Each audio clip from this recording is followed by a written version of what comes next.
So we'll be able to So we'll be able to share that both back with you, and also you could, and hopefully if you enjoyed it enough, you'll share it with some of your colleagues as well.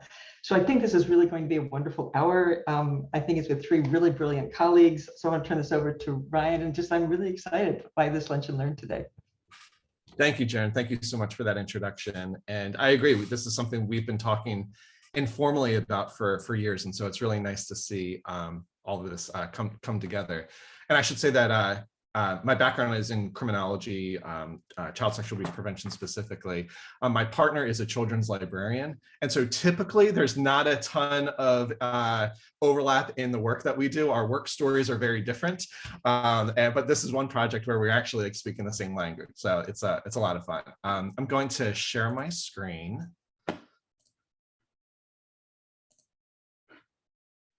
All right. And everyone can see that? Okay, great. So let's see. So I like to begin with just some sort of like grounding statistics, so we sort of know what we're talking about. We know that child sexual abuse is a serious but preventable public health problem, right? I think it's important starting with that value, that we recognize that this is a serious issue, but it's something that is preventable. It's important to start with that, because it can sometimes feel, when we talk about sexual abuse, it can feel a little overwhelming, where the problem just feels so large, we're not sure if there's anything we can do. And it's like, no, this is a preventable public health problem. We can use the tools of public health to actually address this issue. So I always like to begin by recognizing the serious issue, but also recognizing that this is something that's preventable. We know that child sexual abuse impacts roughly 15 to 25% of girls, depending on when the survey was done, around 5% of boys. And we know that experiencing child sexual abuse increases the risk for a variety of challenging life outcomes, both physical health problems, mental health problems, behavioral health problems.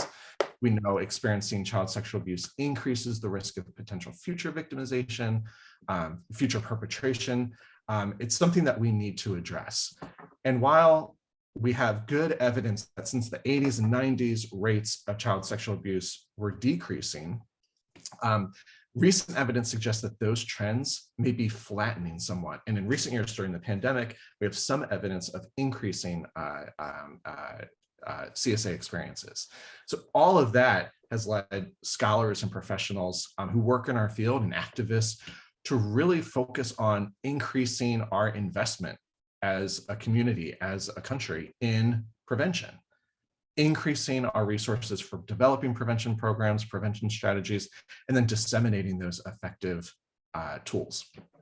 And so, of course, one of those tools is communicating about child sexual abuse and how to prevent child sexual abuse, communicating with children and communicating with adults in their lives.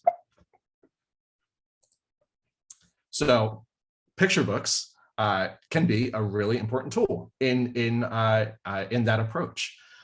So we know that picture books have addressed child sexual abuse generally since about the 1980s. Since then, we've seen increasing number of books published that address this topic.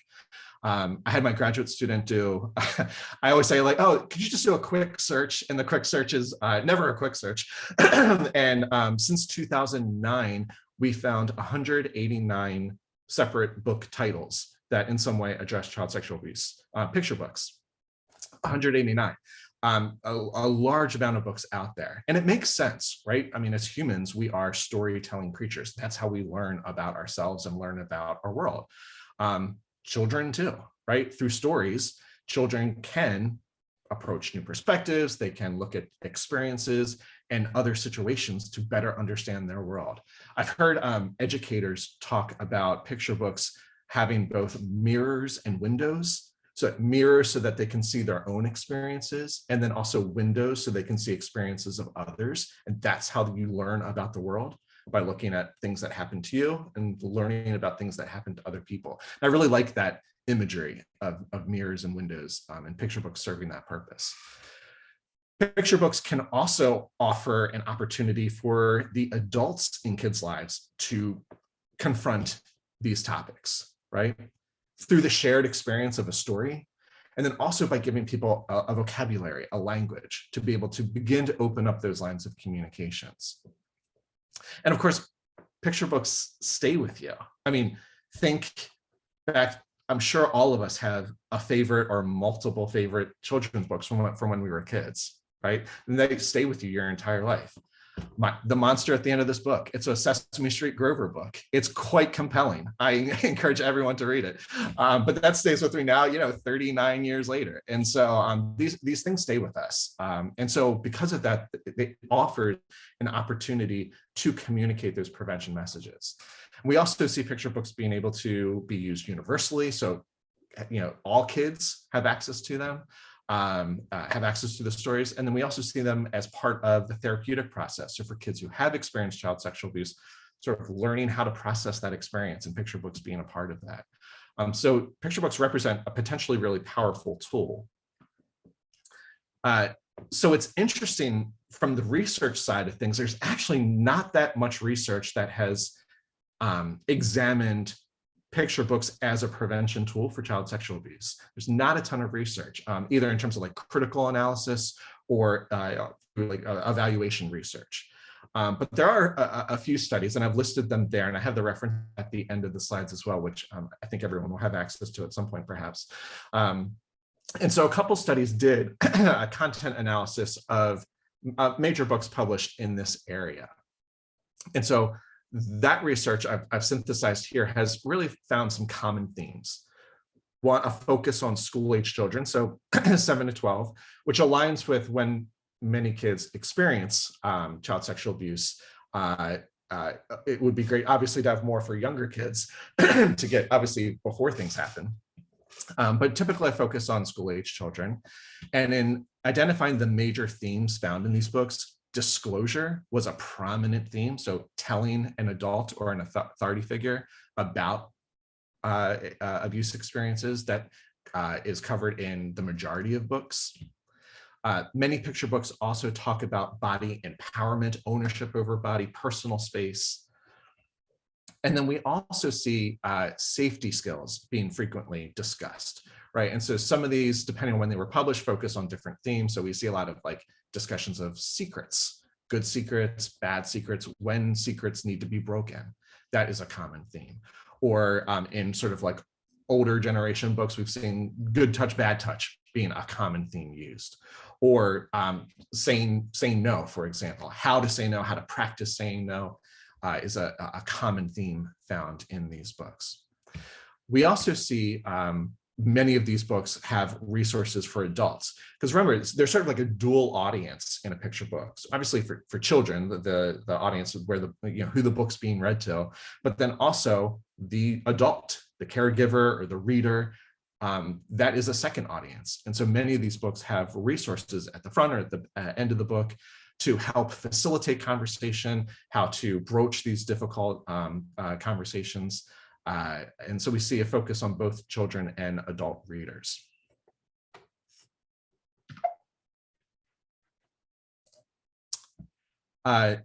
These three studies also organized some critiques of the existing picture books.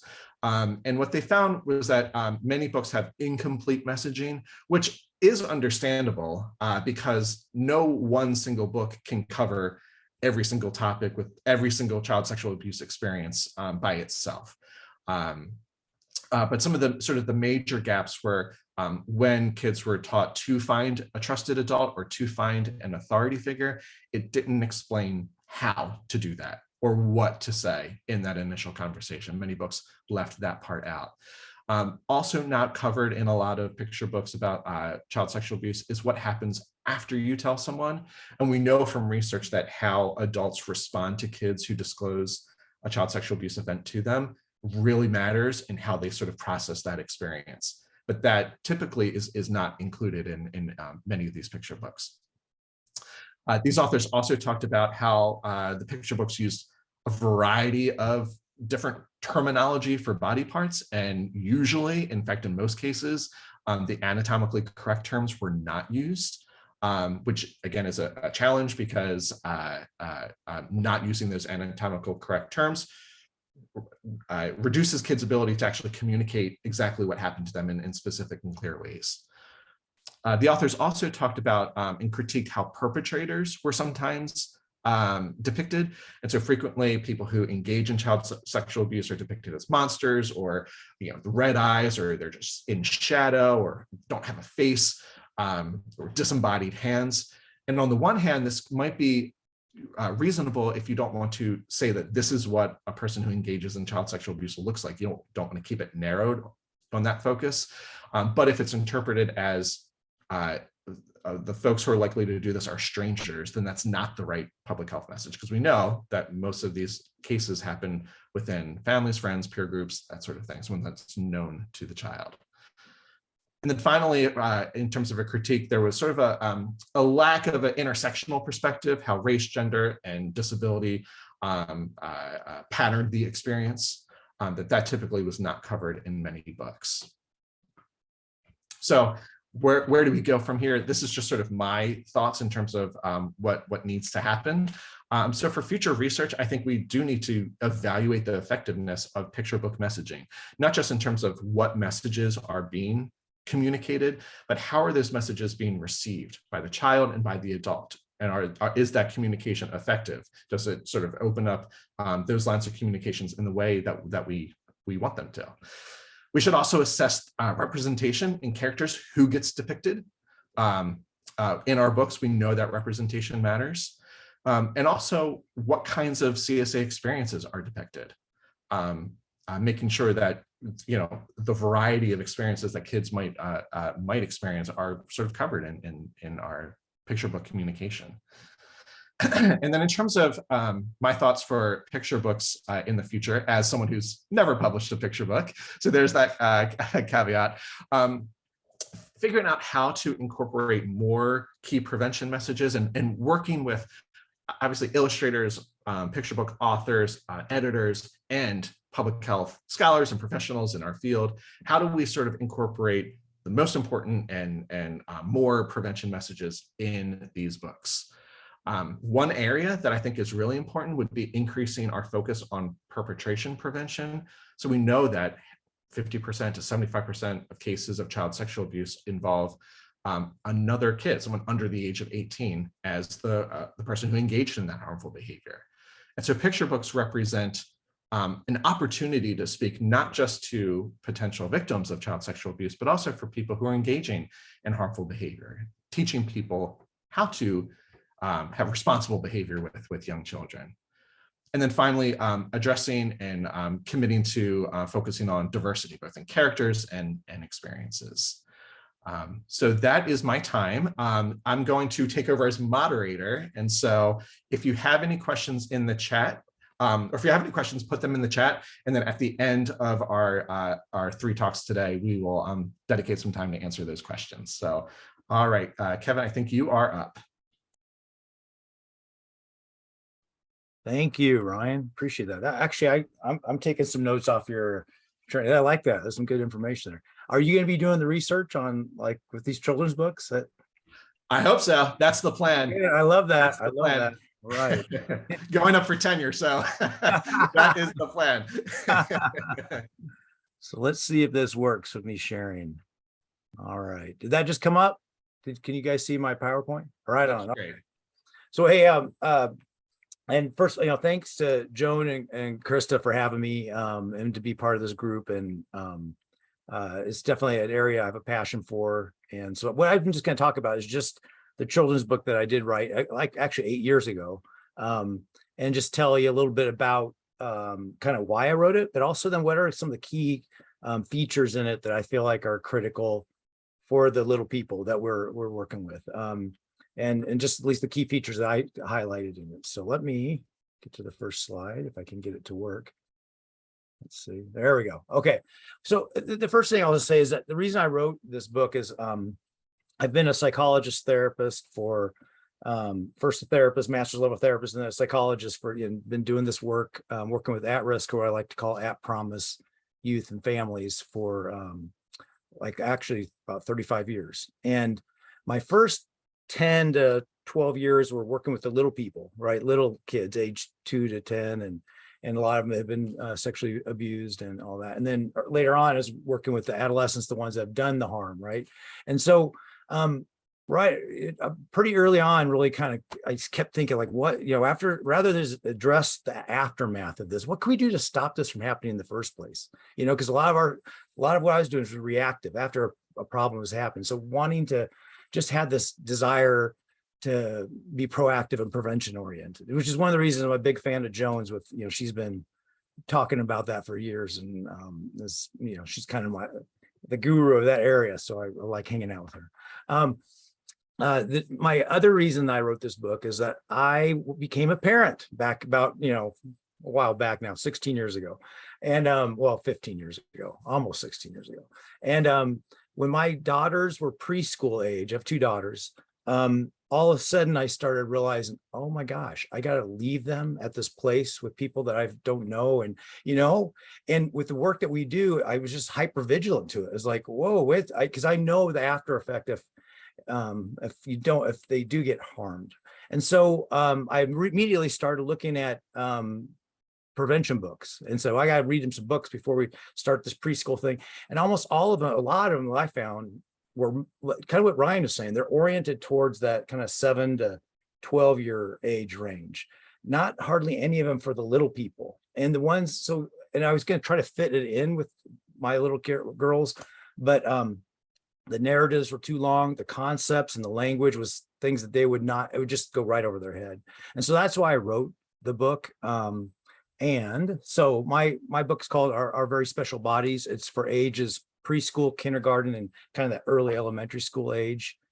And obviously the purpose is of prevention. And mainly because that, when you really think about the youth that we work with, and just little people in general, they are exceptionally vulnerable to being abused. They're a blank slate in terms of what's normal. They're completely dependent on the adults around them for what's okay and what's not okay.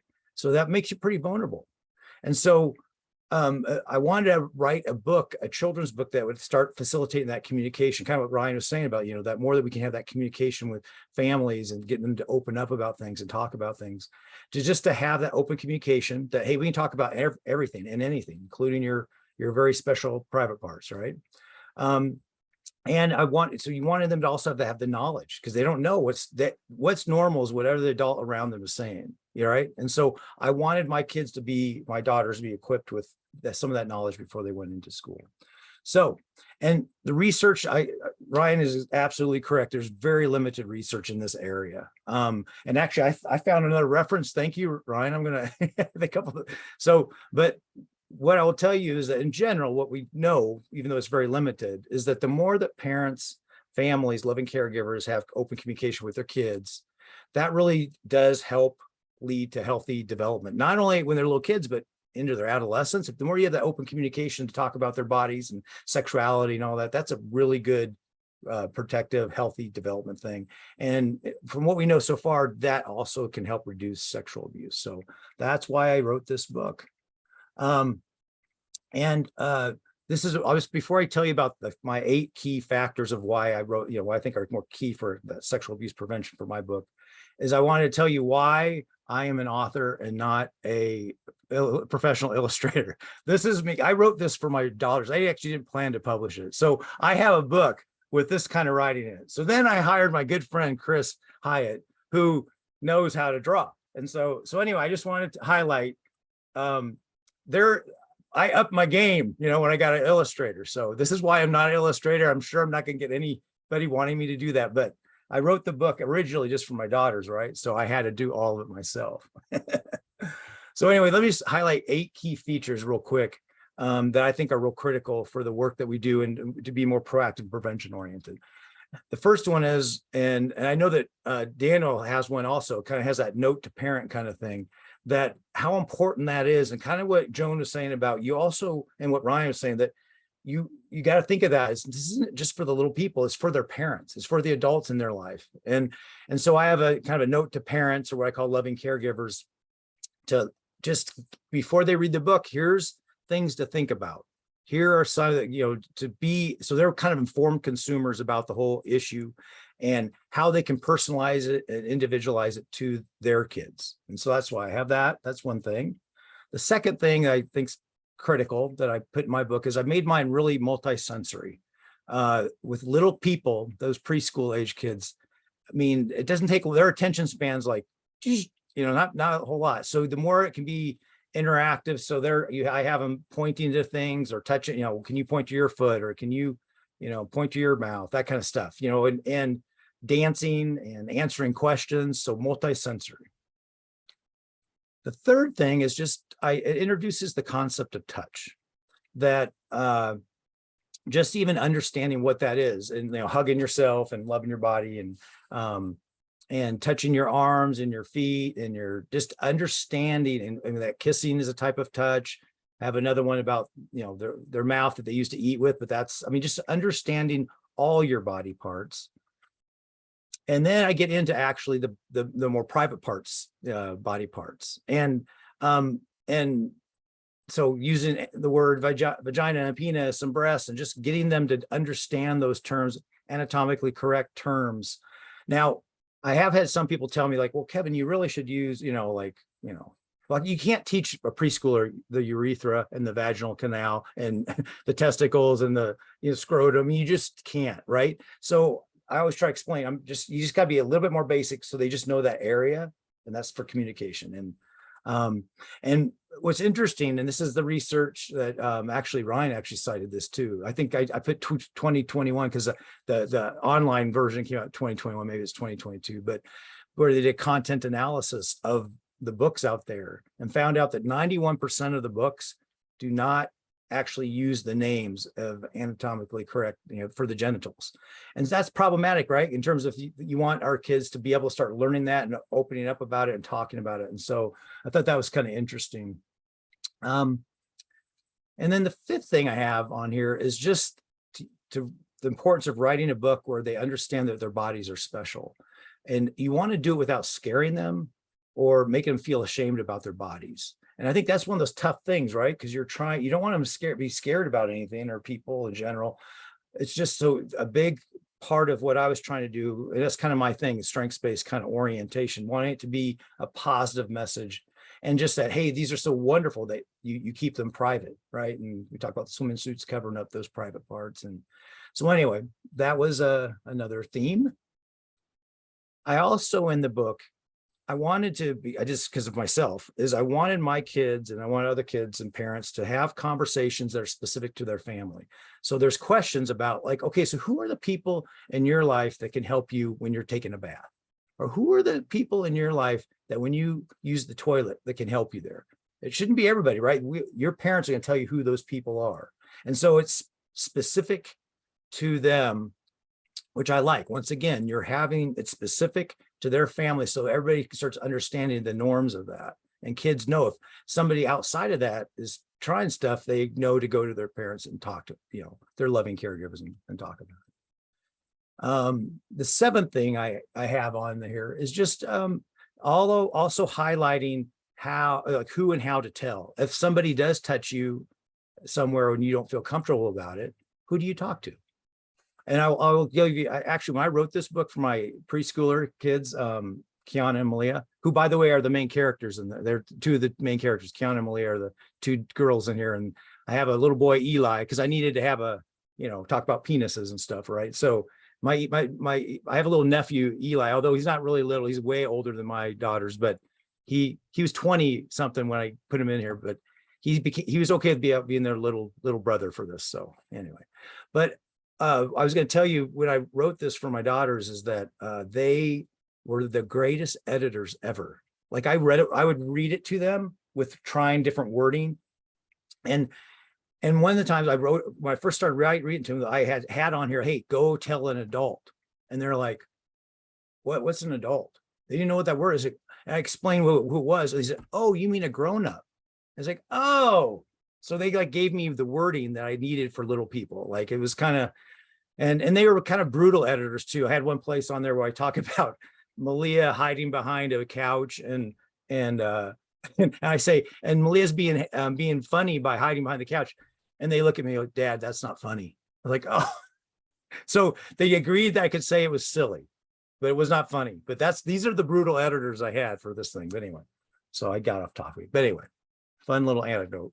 The final thing I have at the end of the story, even it's actually not part of the story, but I also have other things that parents could read. This what if kind of scenarios. And I have 2 pages. This is only the first page, but just so what if somebody touches you and tells you to keep it secret? What do you do? Well, you're going to tell something. You're going to tell a grown up, right? What if somebody says, if you don't let me touch you, I'm not going to be your friend. You say no, and you tell a grown up, right? It's all these what if situations. What if they say, oh, if you tell somebody, you're going to get in trouble, but you're never getting, this no, say no, and you're not going to get in trouble. Go tell a grown up. I mean, so it's just what if scenarios that facilitate conversation, which a lot of times won't be appropriate for a preschooler, but as they get older, because they're, the idea, I always recommend people read this every 6 months or so to their kids, so you can kind of, as their developmental level and understanding and language gets better, they can have those conversations. And then the final thing I'll just say is this isn't part of my children's book, but on my website, I do have a handout that when I worked with little people and their parents, I used to, the first page is basically some of the stuff I just talked about. Here are things that parents should know about kind of prevention for all youth in terms of sexual abuse prevention. And this is actually off of my website. It's free just to download it off my website. The second page is actually more intervention. Like if you already have a child that has been abused, what are some things you can do to handle that? One of the things we do know from some of the limited research is that sometimes it's not even always the abuse that happens, but the disastrous response afterwards that can cause a lot of trauma. And so wanting parents to be aware of that and how to navigate that. So that's the second page of this. So, and that is it. So I'm done. And thank you for having me with this, but I'm excited to turn this over to Daniel because he takes it to a whole nother level, like with TV and a bunch of stuff. So you're on, Daniel. Thank you. And I'll unshare here. Okay. Thanks so much for having me. I feel like I'm gaining a lot just being inside this virtual room right now. Ryan, I really learned a great deal from your presentation about the big picture of the intersection between the kids' book industry at large and consent. And Kevin, I want to say that your book is just chock full of important and specific info conveyed in a kid-friendly, appropriate way. And I'm a huge fan of that. So my name is Daniel Erico. I work in kids media. I'm a kid show creator, producer, and children's book author. Earlier, I think Ryan used the phrase storytelling creatures, and I really like that. I want to steal that. So I'm a storytelling creature is how I'm going to introduce myself from now on. My latest picture book is called Don't Hug the Quokka. Originally, the title was actually You Can't Hug the Quokka, but the publisher had another title that was way too similar. It also started with You Can't, coming out in the same season. So I had to change the title because that's how the book industry is. But I'd like to read it for you if you guys are up for that. It's a pretty quick one. I'm going to share my screen here.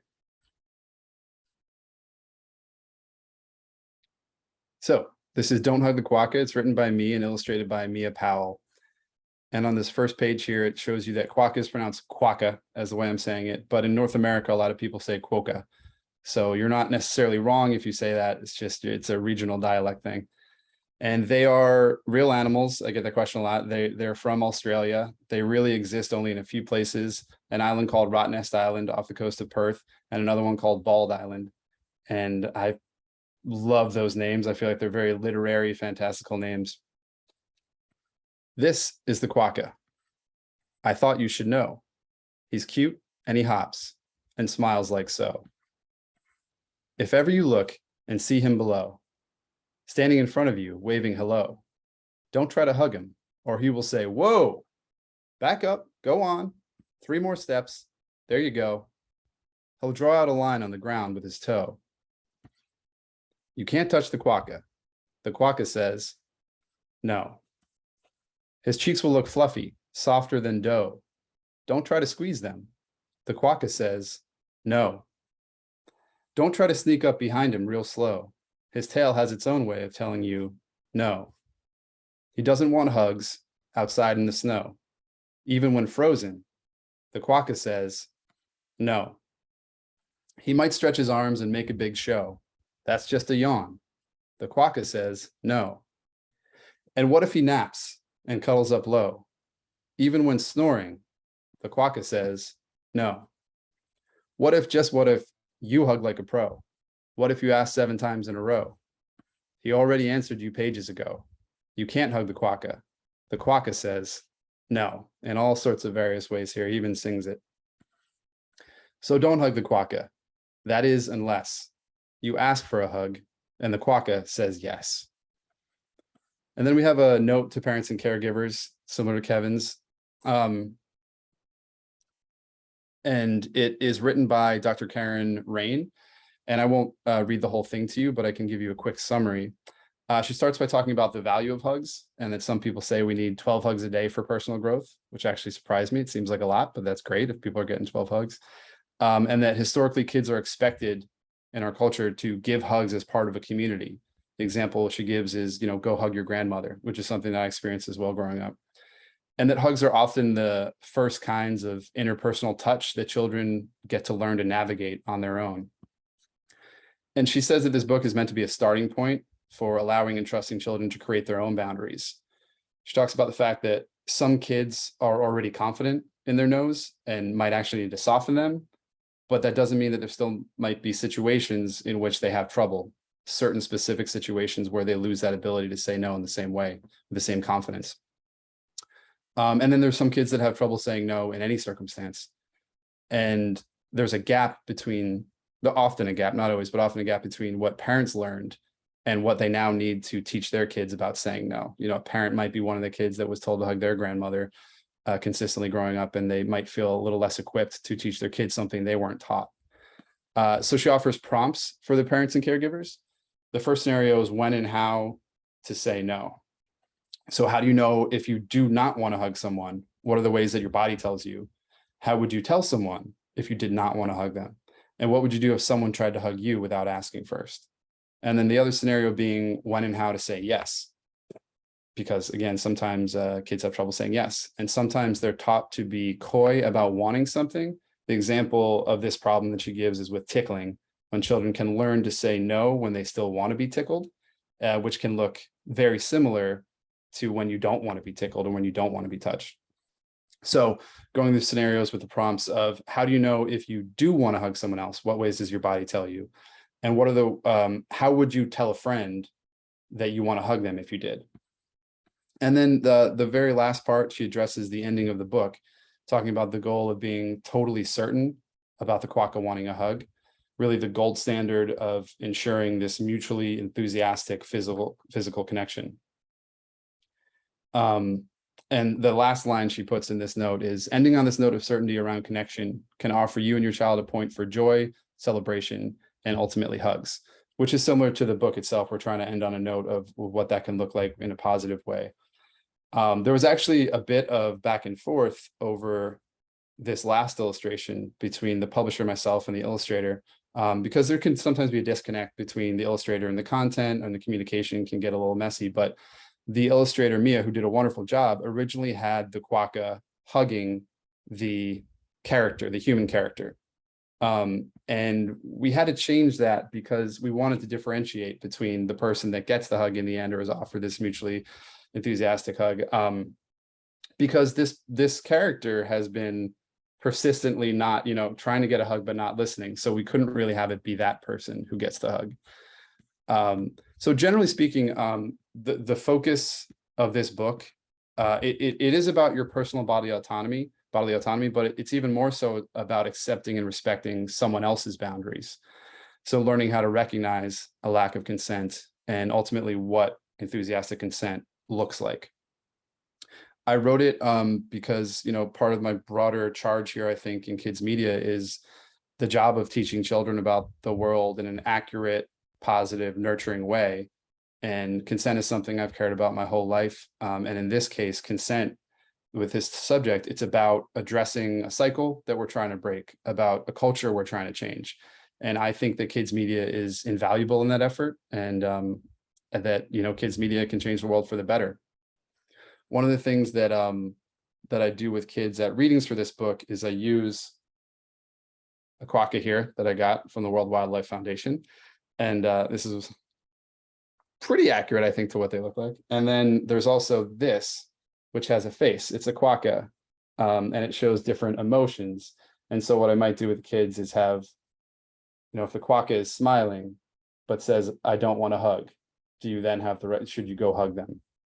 And there's rooms, depending on the age, to have more nuanced scenarios, to act out a little bit about hesitancy and see if the kids can understand the nuance. But at the baseline, I think it's just a helpful exercise for making sure that kids understand that the words, the body language, everything has to match and be enthusiastic. And so that is my book, and that is my presentation for you. Thank you so much, Daniel. I love this book, and so it's really great hearing about the idea, the development. So thank you for that. If anyone has questions for us, feel free to put them into the chat. I can now go through and moderate them. So Jenny, it's great to see you. Jenny asked about the background of the authors of these books. And so many of the books, in terms of the research that I've done, many of the books are written by scholars or professionals in the field. So people with that clinical experience or with that research experience.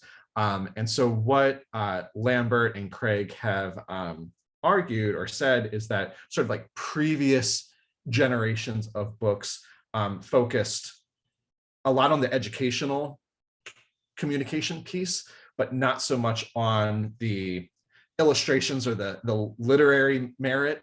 But books that have been published more recently have sort of been working towards kind of like combining those two features, because we know stories have to, in order to be effective communicators, prevention messages has to have that sort of like evidence-based messaging in it, but kids have to want to be able to like read it and sit there and go through it. And so visually stimulating and interactive, as Kevin said. And so a lot of the recent sort of publications are doing that, which is really exciting. Let's see. Joan asked if there are books about what happens. She mentioned a lot of the books are about like if this happens, but are there books about kids where they have been abused, or if a child has caused the harm? And so in my sort of like, I haven't read all of the 189 that we identified, but that seems to be less common. There's certainly books about children who have been abused. I haven't personally seen a ton or where another child caused the harm. There's a recent book called You Ruined It by Anastasia Higginbotham. I'm not exactly sure how to pronounce it. This, I think, would probably be older kids, like in that 9, 10, 11, 12, maybe even 13 age group. And the story here is someone who was abused by her cousin, so someone within the family, and how the family reacted and how she's processed this experience. It is quite interactive and offers a space for kids to do their own sort of journaling exercises. So this just came out in the past year or two.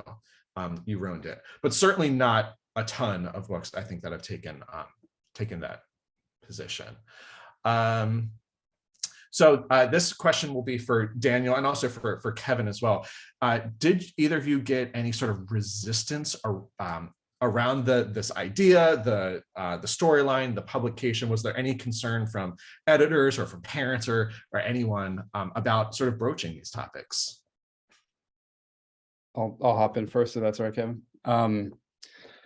Not on this book, no. Honestly, the publisher was amazing. Imagining kind of wants to tackle subjects like this. Compared to the last few projects and my last few books with have an LGBTQ theme, where there was a lot of resistance over the years, and that's lessening, it's changing. But there was, when I first wrote some of those stories, there was a lot of hate mail threats and pushback from the industry at large. And there is an important intersection between LGBTQ community and consent. But no, on this one, it was a smooth process. They've totally got it. As far as weaving this storyline into other books and productions, 100%. That has been on my radar for the past few years. It's amazing how many kind of passive, quick, lack of consent interactions there are in kid shows. And it's something that I'm trying to put into everything I work on from now on. And sometimes more overtly and sometimes more subtle. That's excellent. Thank you, Daniel. Kevin, what in your book, have you gotten any sort of resistance, and how have you managed those maybe trickier conversations? Yeah, I mean, I definitely didn't have a lot of success publishing it. I self-published it finally, and hired my friend to be the illustrator, and because it's something I believed in. And honestly, initially when I wrote it with my lovely illustrations, I was not good. It was just for my kids. I thought, well, this is really important information and that proactive prevention thing. And I don't know if it was because it was for little kids and you're talking about penises and vaginas. I don't know, but for whatever reason, I got turned down by a lot of people in that. But in terms of since it's been out, the only thing I've had, I mean, it's been pretty good. The only time I've had a few people that didn't like it, that I was, well, because this is the thing, the outer part of your vaginal area is the vulva, right? But nobody knows that word really. I want to use a more common word, but I use it in the description apparently. So there's a few people are like, you shouldn't. And I use the term of trying to explain to kids, to girls about that's kind of the area, where you pee, even though it's your urethra, but it's just too much for a preschooler. You can tell, but I try to explain it in the parent note. But so I've had a few people, it's like when you talk about religion or politics, if you talk about body parts, I think there's some people that just, there's some strong opinions out there. And so I've had a little bit of that, but not much. I think it's been okay. And in terms of, so your book came out in 2014, that's correct? Yeah. So obviously in recent years, we've been talking a lot more in our society about kids who are non-binary or gender non-conforming. And so how would you think, if you were to essentially do a second edition or another story, what do you think, how should parents talk to their kids about these issues if they are sort of non-binary or gender non-conforming? Yeah, I mean, I really do think a lot of it is like, and that's just with my book, goal is like, how do you start open up conversations about everything about their bodies and sexuality, right? And yeah, my book obviously doesn't get into that, but I think if you start creating the norm that, hey, we're going to talk about your very special private parts and everything, and I feel like that is going to be kind of an inroad for a lot of those conversations. I feel like with my daughters, I have 2 teenage daughters now, 13 and 15. And, but we have a norm in our family. We can talk about these things. And so, yeah. And so my second edition wouldn't probably include that, because it's kind of beyond for little people, but, yeah, I think it's just a matter of just, because I think the key is when you think of our identities growing up, it's pretty fluid, right? And trying to figure things out. And so I think you have to just be able to have that avenue of keep talking about it, considering different options. I think that's really the key, right? But anyway, that's what I would say. Well, one of the things I really like about your book is because it uses that specific language. I do know that, within families, different families have different levels of comfort with terminology, yeah. Right? And so by sort of working through this book, parents and kids can just get comfortable with talking about these things. Like it just opens up that this is something that we talk about. It's not something that's secretive or private or shameful in any sort of way. It just allows the communication or the conversation to happen. Right. And so I think that's also one of the benefits, that it creates a space where these kinds of discussions are not shameful or secretive in any way. Right. And I always tell parents that you can tape over words and use your own words if you feel like there's something that's more, if you really want to be more specific about it. But yeah, so absolutely. But when you create that norm, because what was hard for me is like, how am I going to talk to my preschoolers before they go to preschool? Like, this is just kind of gives you the avenue to start having those conversations without scaring them, right? How am I going to tell them about this without scaring them, be afraid of everybody at preschool? You just want them to, that's not good. And Charmin, it's so good to see you. I just want to acknowledge your comment around picture books on prevention can also be affirming for kids who have experienced abuse. I absolutely agree. So often kids think that they are alone in these experiences. And so just by, again, presenting and addressing these situations as happening, maybe it lightens the feelings of isolation a little bit. So I absolutely agree. Let's see, and then Joan. Yeah, Joe mentioned that when you have these kinds of conversations, when that's the norm within your family, you become askable to your kids, right? Which I think is such an important part, such an important part. Can I add something real quick, Ryan? Of course. I just kind of going back to Joan's original question. I did want to mention that I think that there has been a change in the kids media industry, and this is more related to TV, in the actual behind the scenes things, because there's what's on screen, and then there's also the interactions that happen in production. And recently I was in a writer's summit, basically a writer's room with a few other people, and the person running it hadn't been in a writer's summit in 10 years. And there were lines that were okay to cross in his mind from his last experience that when they happen now, they stuck out like a sore thumb and had to be called on and things like. So I think there's a shift happening as far as, and that's just about sort of inappropriate behavior in general. But I think there's a shift happening in the industry because of the people in the industry, and that hopefully that translates more and more to on-screen for kids and the messaging about those lines. Absolutely. Daniel, could you talk a little bit more about your collaboration with, I'm sorry, is it Dr. Rain? Yeah. Yeah, like how, because I think that collaboration, it sounds like, was really fruitful and really impactful. So can you just tell us a little bit maybe about how that happened? Sure, absolutely. So Dr. Karen Rain was selected by Imagination Press, the American Psychological Association. I think they have a whole slew of people that they use as resources for different subjects.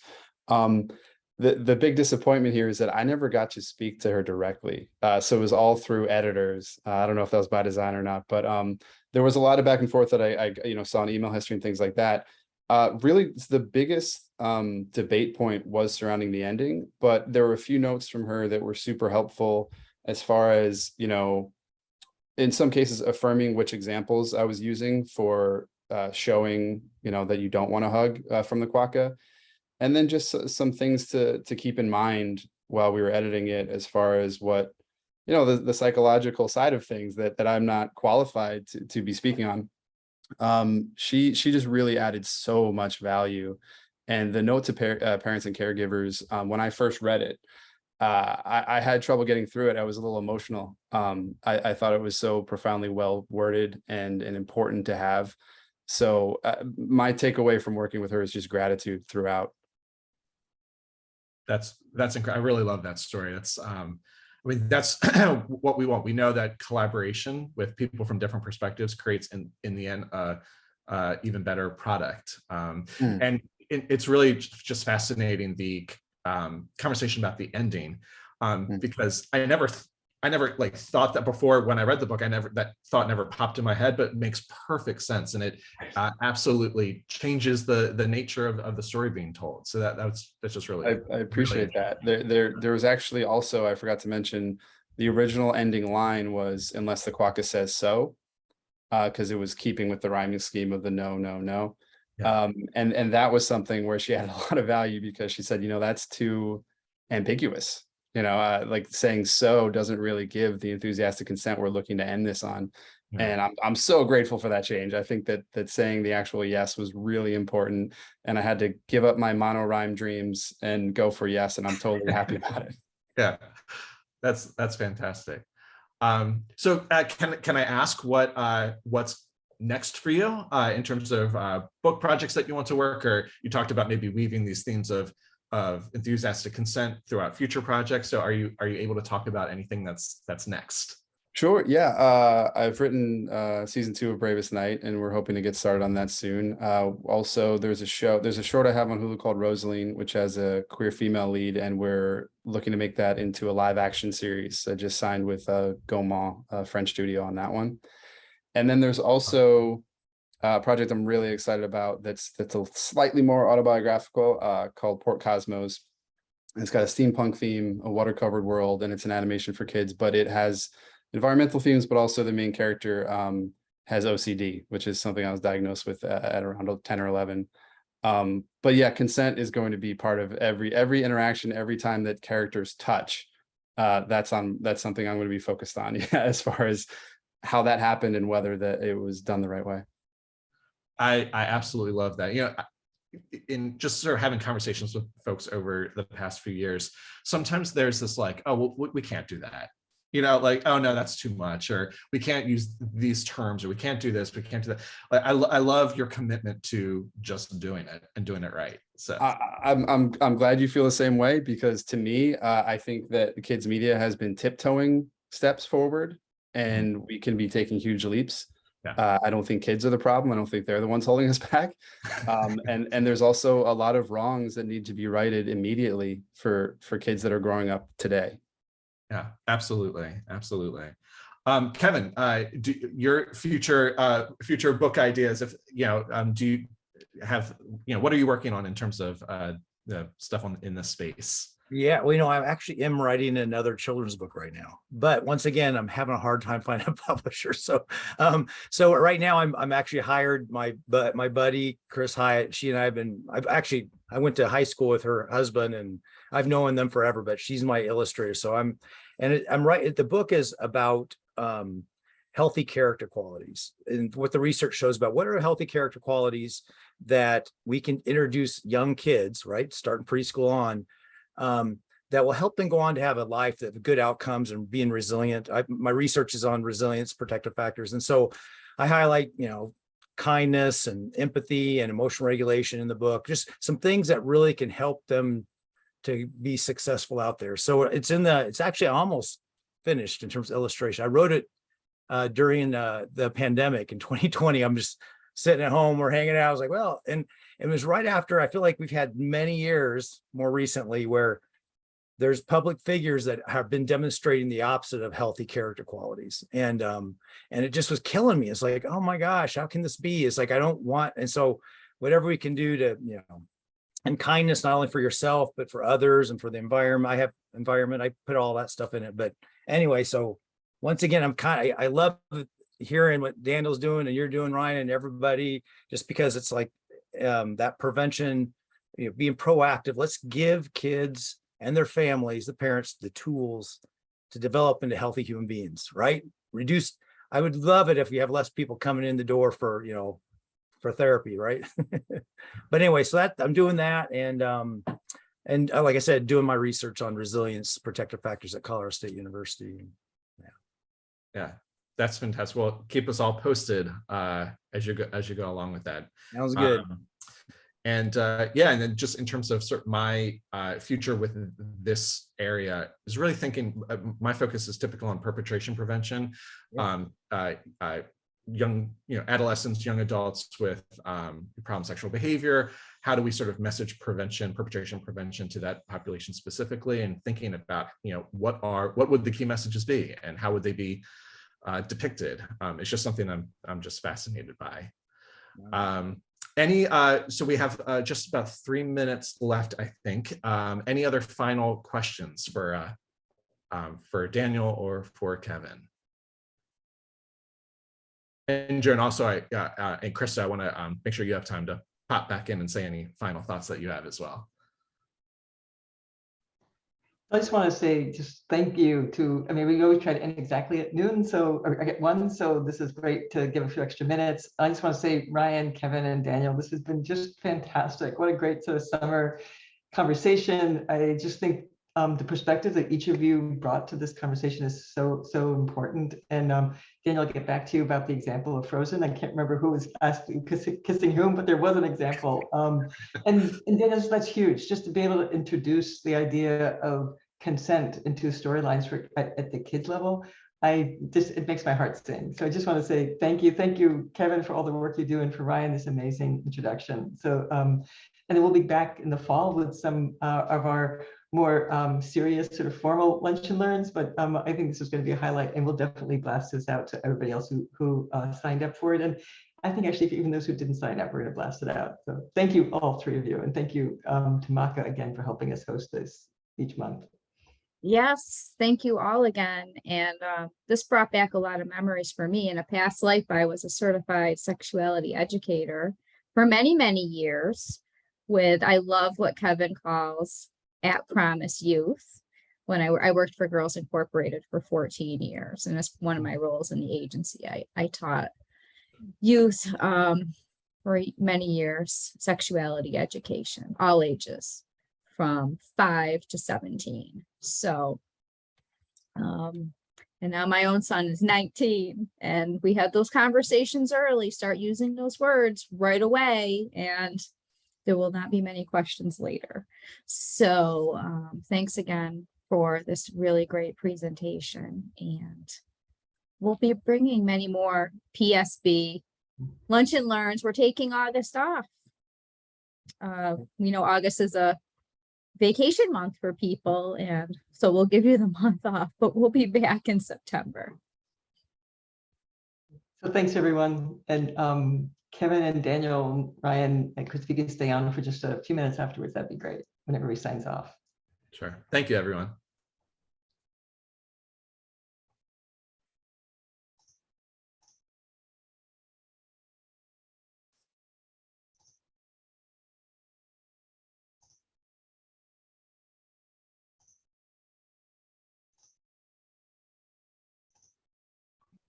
Great. Unmute. Fantastic. This That was is great. That was fun. Did you stop the recording, Krista?